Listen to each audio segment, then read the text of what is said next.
Hi అందరికీ నేను మీ Sahadev. Queue న్యూస్‌లో మల్లన్న గారు రైతు బంధు గురించి మాట్లాడడం జరిగింది. అది పూర్తిగా విన్నా నేను. అంటే ఓసీలకు, బీసీలకు, ఏసీలకు వాళ్ళ గురించి మాట్లాడడం జరిగింది. ఏ కులానికి ఎంత అప్పు పడతంది, ఎవరికి ఎక్కువ లాభం జరుగుతుంది అని మాట్లాడడం జరిగింది. అంతవరకు బాగానే ఉన్నది. మల్లన్న గారు ఎక్కువ భూములు ఉన్నవారికి ఎక్కువ వాళ్ళకు లాభం జరుగుతుంది. తక్కువ భూములు ఉన్నవారికి ఎక్కువ వాళ్ళకు ఈ అప్పు భారం ఎక్కువ పడతంది అని మీరు చెప్పుడు జరుగుతుంది. అంతవరకు బాగానే ఉన్నదనుకో. కానీ రైతులకు భూములు ఉన్న వాళ్ళకు మాత్రమే రాష్ట్రం అప్పు పడతదా మల్లన్న గారు? ఏం భూమి లేని వారికి ఆ అప్పు పడదా అది? దాని గురించి కూడా మీరు చెప్పాలి కదా సార్ మీరు కొంచెం.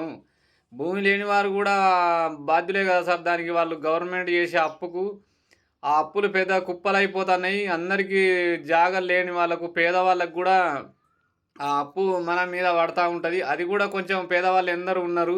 జాగ లేని వాళ్ళకి గూడా గింత వరకు ఉన్నారు. వాళ్ళకి గూడా ఈ వడ్డీ పడతది అని మీరు చెప్తే బాగుండు సార్. ఒక ఏసీలు, బీసీలు అనుకుంటా వాళ్ళకి మాత్రమే చెప్తారు గానీ, ఎస్సీలల్లా, ఓసీలల్లా వీళ్ళకు భూములు లేని వాళ్ళు గూడా ఉన్నారు. బీసీలల్లా గూడా పూర్తిగా భూమి జాగ లేని వాళ్ళు ఉన్నారు. అంటే గవర్నమెంట్ చేసే అప్పు రైతు రూపకంగానే ఎట్లా పడతది సార్ అప్పు? పేదవాళ్ళకి అందరికి పడతది గదా! రాష్ట్ర అప్పు అంటే మనిషికి అందరికి ప్రతి మనిషికి వర్తిస్తదా అప్పు? భూమి లేని వాళ్ళకు విపరీతంగా భారం పడతది గదా సార్! దాని గురించి గూడా మాట్లాడాలి మీరు.